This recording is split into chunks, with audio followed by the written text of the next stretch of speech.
বড় ভাই বড় শিক্ষিত হওয়ার স্বপ্ন বাদ দিয়া মা বাবার খেদমতে চলে গেল কাজ করে, আর কয় আমার ছোট ভাইরে মানুষ বানাই, আমি কাজ করে করে ছোট ভাইয়ের খরচ দিব। ছোট ভাইরে কষ্ট করে করে মানুষ বানাইছে, কিন্তু বহু ছোট ভাই বড় ভাই মানুষ হইতে পারে না, শিক্ষিত না হয় ছোট ভাইরে বানাইছে। ছোট ভাই এখন চাকরি করে, বড় ভাইয়ের খবর নেয় না। নাই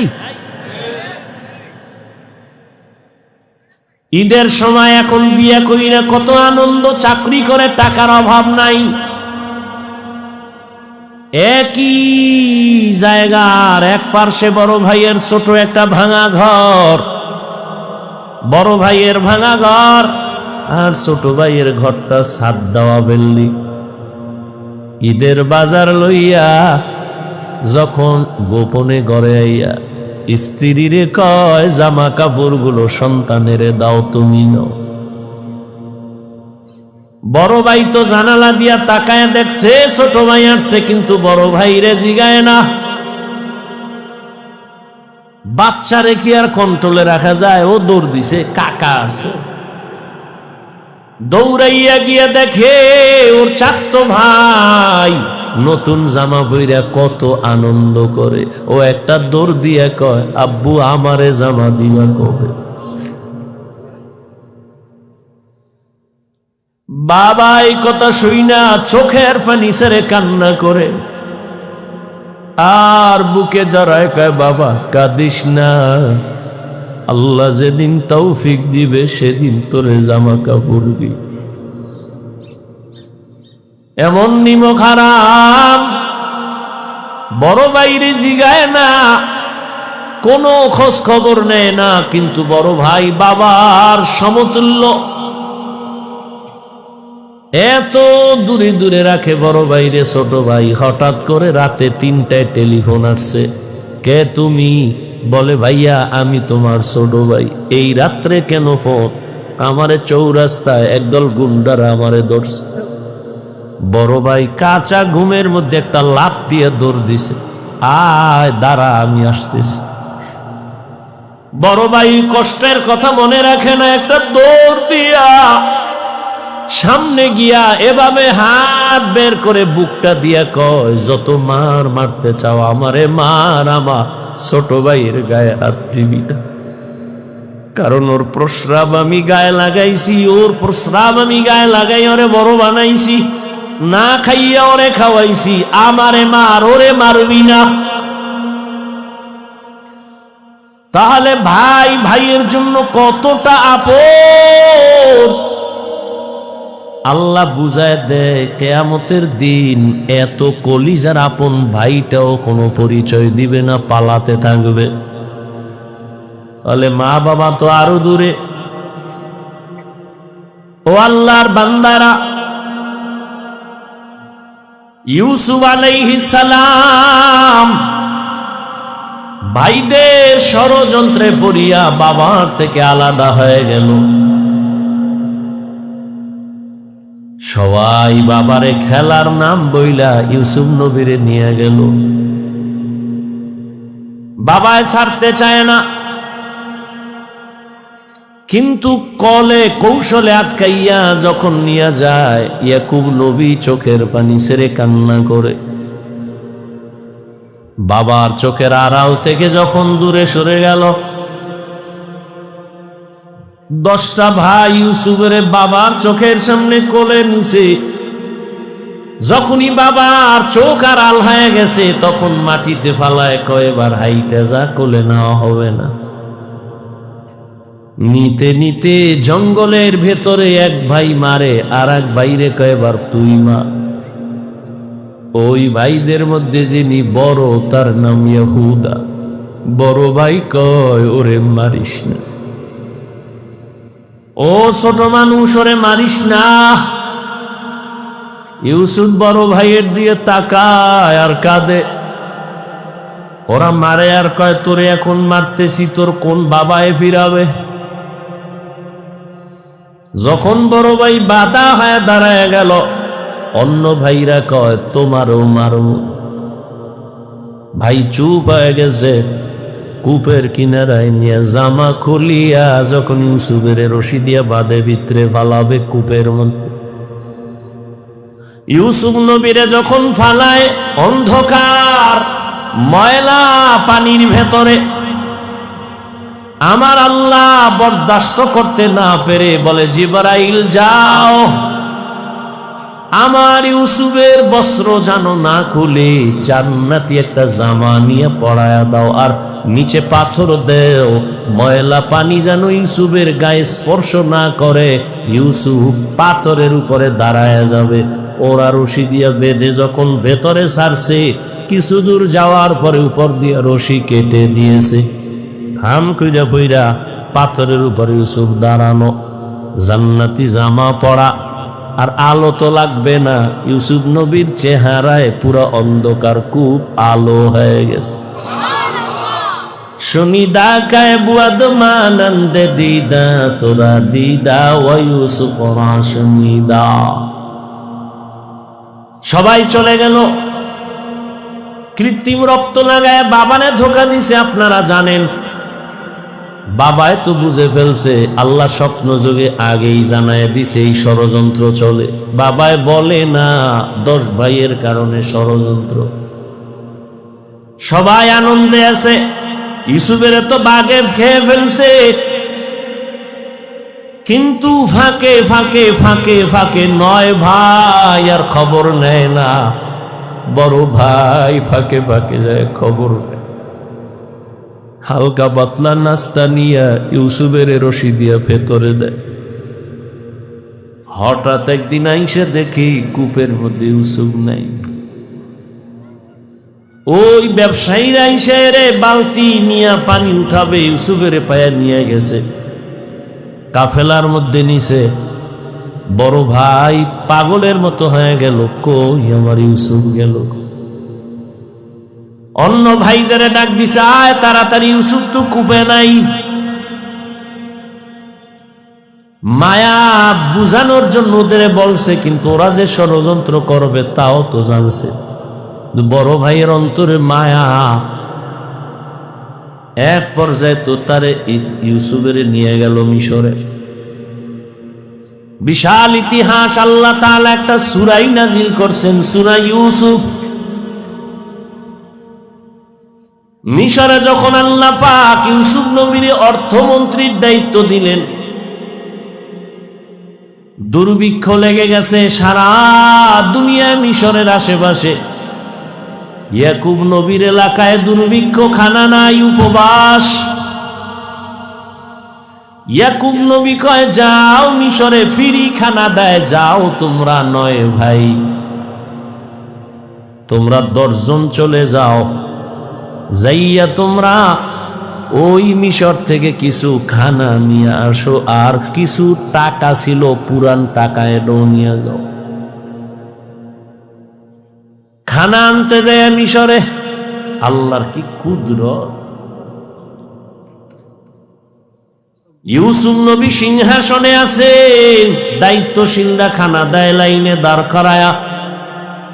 শাহী গেট দিয়া যখন আওলাদে ইয়াকুব যখন 10 ভাই ঢুকছে, ওরা ঢুইকাই খানার লাইনে দাঁড়াইছে, কিন্তু কেউ জানে না কারা। ইউসুফ দেখেই চিনে ফেলছে আমার সেই 10 ভাই। ইউসুফ নবী গোপন রাখছে, পরিচয় দেয় না। এদের ডাইকা পরিচয়হীন ভাবে নিজেকে পরিচয় গোপন রাইখা এরপরে পরিচয় নিল, আপনারা কোথা থেকে আসছেন, কেনান থেকে আসছেন, আপনাদের আব্বার নাম কি? বলে আব্বার নাম ইয়াকুব। বলে আপনাদের আব্বা কেমন আছে? বলে ভালো। অনেক ভালো। হা, তবে একটা ভাই আমাকে হারায় গেছে। তাই নাকি? বলে হ্যাঁ। পরে কয়, আমার আব্বা যেন ওই ভাইকে হারায়া কানতে কানতে কানতে কানতে অন্ধ হয়ে গেছে। ইউসুফ নবী পারে না, চিল্লায় কান্না করে, কিন্তু কন্ট্রোলে নিয়ে কয়, আপনারা কয় ভাই? কয় আমরা 10 ভাই। কার ভাই নেই? কয় এক ভাই তো হারায় গেছে। আর নাই? হ্যাঁ আর একজন আছে বিনিয়ামিন। কই? সে আব্বার কাছে। দায়িত্বশীলকে গোপনে বলে দিল ইচ্ছা রকম খানা দে, বস্তা বইরে দিবি, আর ও যে টাকা দিছে ওই টাকাও খানার মধ্যে ঢুকাই দিব, ওরা যেন না দেখে। ইউসুফ নবী বিদায় বেলা বলে দিলেন মেহমানদারি করা চলে যান, খানা তো বেশি দিন থাকবে না, শেষ হইলে আবার আসবেন। তবে একটা শর্ত, ওই ছোট ভাই আপনাদের সাথে নিয়ে আসবেন, না হয় খানা দেওয়া হবে না। ইউসুফের আপন ছোট ভাই বিনিয়ামিন বাড়িতে যাইয়া 10 ভাই প্রশংসা করে, বাবা মিশরে যে আমগো খানা দিছে অর্থমন্ত্রী বড় ভালো মানুষ, আমাদের আলাদা সম্মান দিছে, মেহমানদারি করাইছে। ওরা তো জানে না আমগো ইউসুফ। খানার বস্তা খুইলে দেখে টাকা যা দিছিলাম তাও ফেরত, আরো খুশি।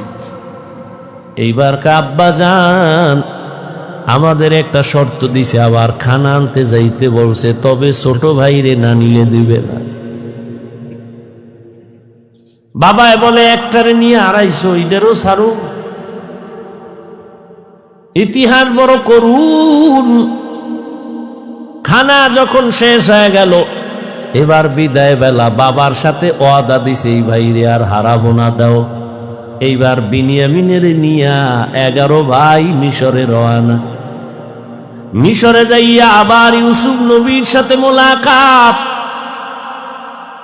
ইউসুফ নবী বিনিয়ামিনের পাইয়া পারে না, কলিজাটা ফেটে একটা চিৎকার দেয়, কন্ট্রোলে নিয়া বলে আজ আপনারা আমার রাজপ্রাসাদের মেহমান হবে।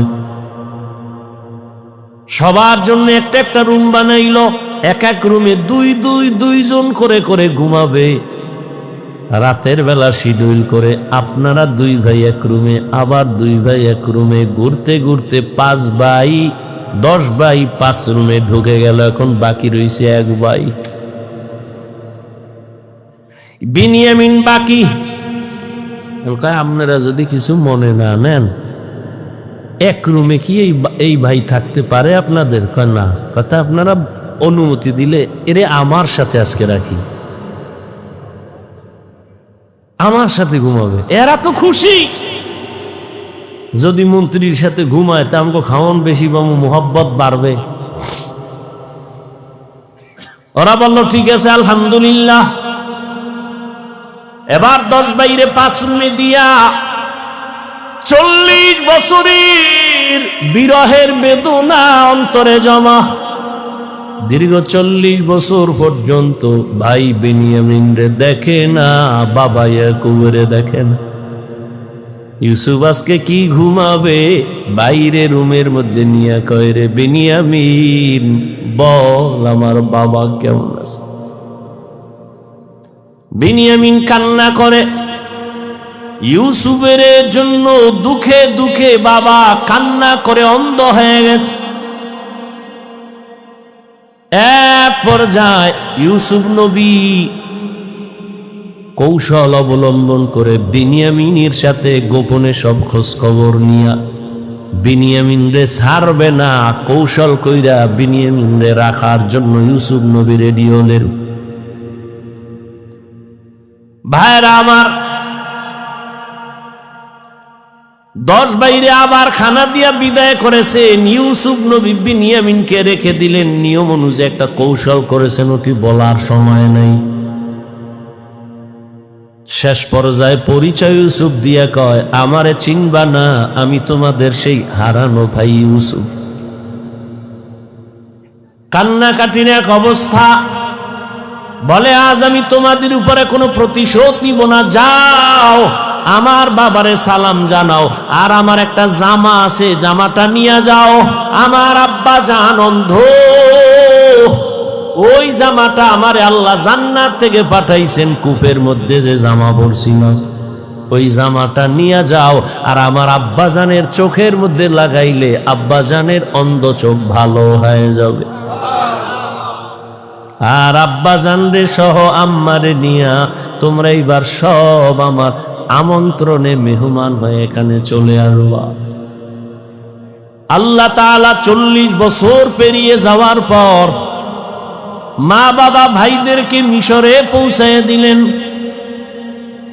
এরে আল্লাহর গোলাম, এই ভাই ভাইয়ের জন্য যে কত মায়া কত মোহাব্বত, কিন্তু এমন দুনিয়াতে আসলাম যে ভাই ভাইকে জবাই করে এই দুনিয়াতে আমরা আসছি, জানি না মইরা গেলে আমগো ভবিষ্যৎ আর কত খারাপ হয়। কিয়ামতের ময়দানে ভাই ভাইয়ের থেকে আলাদা হবে, মা আলাদা হবে, বাবা আলাদা হবে, বন্ধু বন্ধুর থেকে আলাদা হবে। আল্লাহ বলেন ওই দিনের ভয় অন্তরে জমা কর, অন্তরে ওই ভয় জমা করিয়া যদি গুনাহ থেকে নিজেরে বাঁচাও, আমি ওয়াদা করলাম তুমি বিনা হিসাবে জান্নাতি। हर के दारत खौफे हकदार दिल मदम जन्नतुल मअवा देहद ও রামাকাম। এই ভয়ের নাম খৌফ, এই ভয়ের নাম খশিয়া, এই ভয়ের নাম তাকওয়া। এই ভয়টা জন্মলগ্ন থেকে পাওয়া যায় না, এটা অর্জন করা লাগে। এই ভয় বা তাকওয়া কোথায় তুমি পাইবা? বলে লিকুল্লি শাইইন মা'দিনুন আ মা'দিনুত তাকওয়া কুলুবুল আরিফিন। ভালো ভালো জিনিস রাখার গোডাউন আছে, তাকওয়ার গোডাউন হলো আল্লাহর প্রিয় বান্দাদের কলব। আল্লাহর আরিফিন যারা, তাদের কলব হলো তাকওয়ার গোডাউন। তারা নেক নজর দিবে আর তোমার কলবে তাকওয়ার পাওয়ার ডুববে। এটাকে বলে তাওয়াজ্জুহ। কারণ আল্লাহর প্রিয় বান্দা যারা, আল্লাহর বন্ধু যারা, এদের চোখে পাওয়ার আছে, এদের কলবে পাওয়ার আছে। এই পাওয়ার আল্লাহ দান করেন, তাকওয়ার কারণে দান করেন। কোরআনে এই পাওয়ারের নাম ফুরকান, হাদিসে এই পাওয়ারের নাম হলো ফেরাসাত। ইয়া আইয়ুহাল্লাযীনা আমানু ইন তাত্তাকুল্লাহ ইয়াজআল লাকুম ফুরকানা। মুমিন তাকওয়ার উপরে মুজাহাদা করো, আল্লাহ দয়া করে তোমাকে ফুরকান নামের পাওয়ার দান করবেন। মা মা'নাল ফুরকান হুয়া নূরুম মিন ইলাহি। আল্লাহর দেওয়া একটা নূরের আলো, ওই আলোটা যখন পাবে, ওই আলো দিয়া মা ফুররিকা বিহি বাইনাল হাক্কি ওয়াল বাতিল।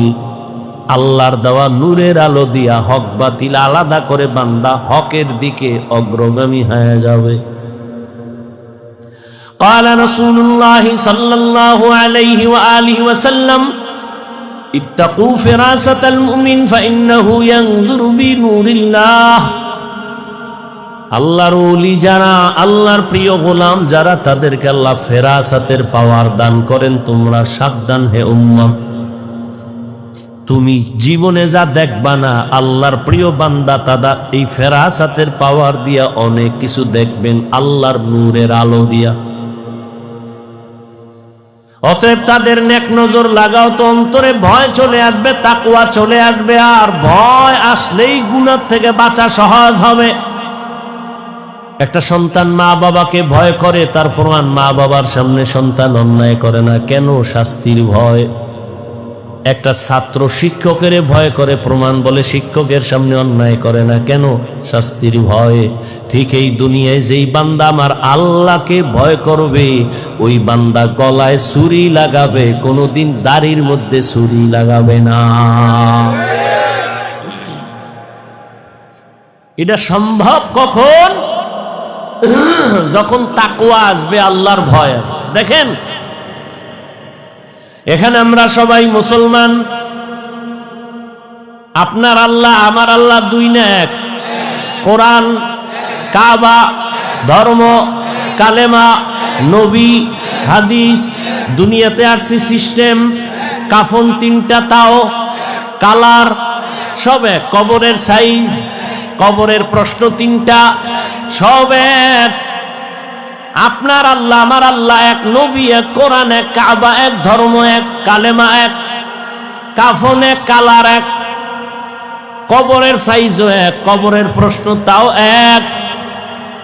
আপনি আল্লাহ চিনেন, নবী চিনেন, কোরআন চিনেন, হাদিস চিনেন, ইসলাম চিনেন, তা আপনাকে বয়ান করব কেন? বয়ান তো হিন্দুদের করব, খ্রিস্টানের করব, ইহুদির করব।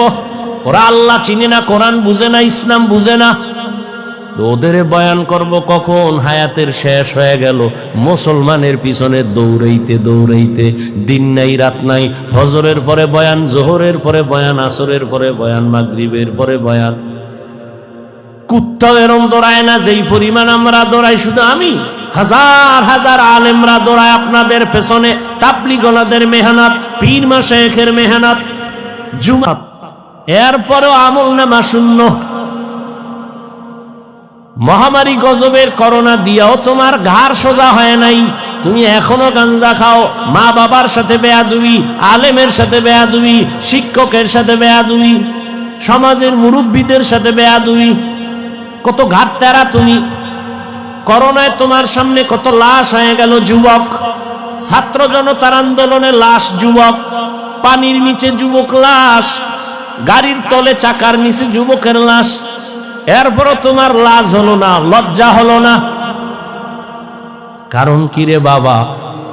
কপাল যদি পুইরা যায়, আমি হাফিজুর রহমান কেন, মক্কা মদিনার ইমাম কেন, রসুলেও যদি বয়ান করে কপাল খুলে না। যেই রসুলের এক নজর দেখলে ক্ষুধা থাকে না, কেমন মায়ার নবী, সেই নবীকে টানা 13 বছর দেখলো, কত বড় বেঈমান যে 13 বছর বয়ান শুনলো, দেখলো কালেমা পড়ে না। আর অন্যদিকে একটা 27 বছরের যুবক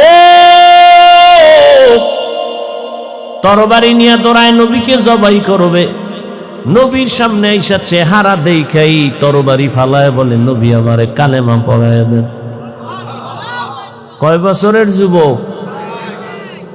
13 বছর বেঈমান, নবীরে দেখাও কালেমা পড়ে না, আর নবীকে জবাই করতে আইসা কালেমাওয়ালা হয়, এর নাম কপাল। অতএব যতদিন পর্যন্ত আল্লাহর আযাবের ভয় অন্তরে আসবে না, ততদিন গুনাহ ছাড়তে পারবা না, এবং আল্লাহর ভয় ততদিন অন্তরে আসবে না যতদিন পর্যন্ত ওলিয়া উলিয়ার নেক নজর নিবা না। ওলিয়া উলিয়ার নেক নজর না নিলে তাকওয়া আসবে না। কিন্তু যেই চোরারা ওলিয়া উলিয়া মানে না, এগু উপায় কি? নাই এরম কেউ বলে আমরা ওলি মানি না, আউলিয়া মানি না? নাই। আল্লাহর জাতের কসম, ওয়াল্লাহি বিল্লাহি তাল্লাহি, আল্লাহর কসম একবার, আল্লাহর কসম 2 বার, আল্লাহর কসম 3 বার। যারা বলে আমরা ওলি মানি না, আউলিয়া মানি না, 3 বার কসম করে বললাম, ওরা কোরআন মানে না, বুখারী শরীফ মানে না, ওরা ভণ্ড, ওরা বাতিল। ওদের যারা ভণ্ড বলে না, তারাও ভণ্ড।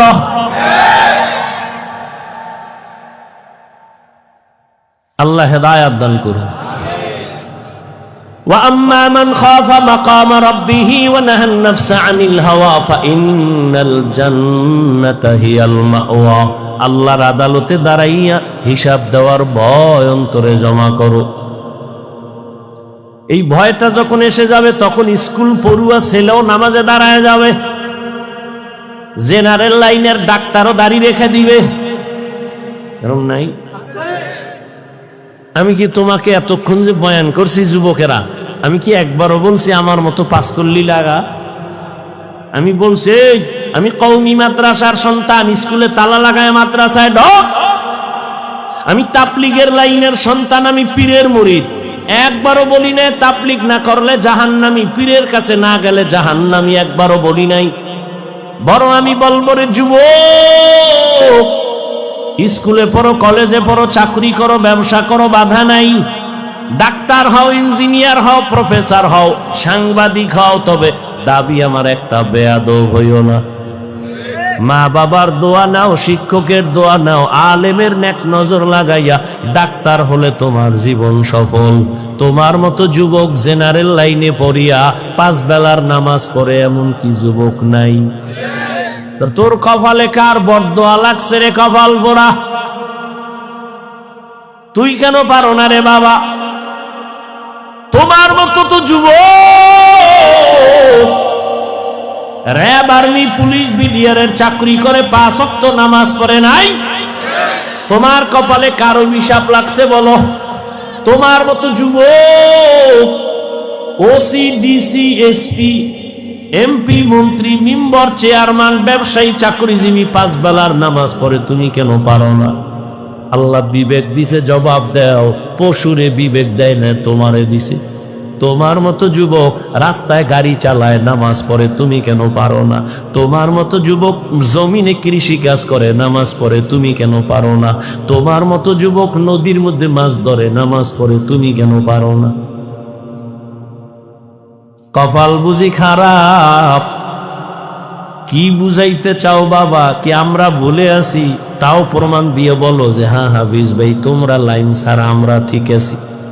যদি কোরআন থেকে একটা দলিল দেখাইতে পারো, আমি এখন দাড়ি কেটে ফেলবো।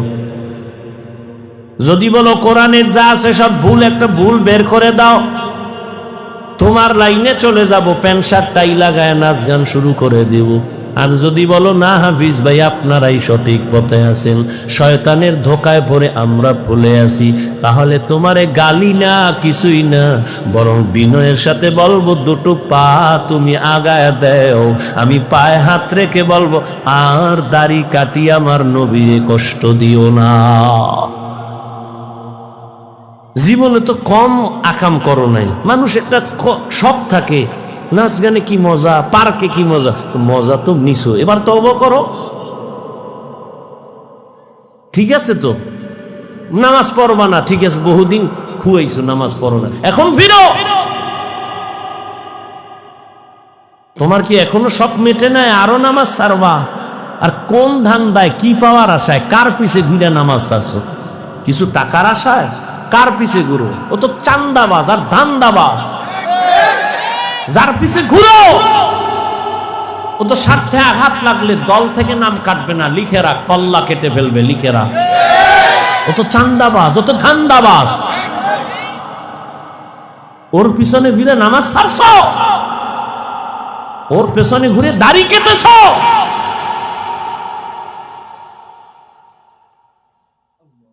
কই আমরা তো রসুলের আদর্শ মাই না, কই সম্মান তো কমে নেই। এখনো সব হাহুতাস, একদল কান্দে কি হবে, আর একদল কান্দে কি হইল। আমগো তো কান্নাকাটি নেই, আমরা আগেও যেমন এখনো তেমন, ভবিষ্যতেও তেমন। চেয়ারম্যানের চেয়ারের মেয়াদ শেষ, এমপির মেয়াদ শেষ, এসপি ডিসির মেয়াদ শেষ, কোরআনওয়ালার চেয়ারের কোনো তো মেয়াদই নাই। শেষ কি? টাকা দিয়া সম্মান কিনলে প্রথম ফুলের মালা, ফাইনালে জুতার মালা। আর আমার আল্লাহর দেওয়া সম্মান যদি নেও, দুনিয়ায়ও বাদশাহ, পরকালেও বাদশাহ। হেদায়াতের মালিক আল্লাহ। কপালের বয়ান করছিলাম, কার কপাল ওমরের মতো, কার কপাল আবু জাহালের মতো জানা নাই। এখনো বলবো, বিনয়ের সাথে তওবা করে নেও, মনের এতটুকু বুঝাও রে মান, জীবনে তো কম দাড়ি কাটলি না, জীবনে তো কম নামাজ ছাড়লাম না। আমার মতো তোমার মতো যুবক জেনারেল লাইনে থাইকে যদি নবীর আদর্শ মানে, তুমি কেন পারবা না? এখন থেকে তওবা করো, মরিয়া গেলে আর নামাজ ছাড়বা না, দাড়ি কাটবা না, বেপরদায় চলবা না। মা বাবার দোয়া নিয়া, শিক্ষকের দোয়া নিয়া, উলামায়ে কেরামের পরামর্শ নিয়া, নবীজির আদর্শ মেনে চলবো। তওবা করার মতো যদি নিয়ত হয়, মুনাফিকি না থাকে, খাঁটি তওবার নিয়তে দুটো হাত আল্লাহকে দেখায়া দাও। আয় আল্লাহ, হাতগুলো কবুল করে নেন, তওবা কবুল করে নেন। তওবার উপরে মজবুত হইয়া, উলামায়ে কেরামের পরামর্শ নিয়া, মা বাবার দোয়া, শিক্ষকের দোয়া নিয়া, নবীর আদর্শে চলার তৌফিক দান করেন, আমিন। যুবক বাবারা, নামাজ পড়বানি? বিয়ার পর, বিয়া করে কবি মাইয়ে ফলা এর পর, মাইয়ে ফলা হইলে কবি বুড়ো এলো এর পর, এরপরে আজরাইল ধরে কবি তোর শেষ, টিকিট এসে গেছে। আল্লাহ হেদায়াত দান করো। ঘুমে ধরছে? দেশি ক্ষুধা? তাহলে শেষ পর্যন্ত বৈশা বয়ান শুনবেন, ওলামায়ে কেরাম বয়ান করবেন, কেউ উঠবেন না। আমি যে কথাগুলো বললাম আমাকে আপনাদের সকলকে সহি তরিকায় আমলের তৌফিক দান করে। এখানে বসে বয়ান শুনবেন, উইঠা কেউ যাবেন, এটা আদব না, আর এটা মহব্বত না। কথা যা বলছি না মানলে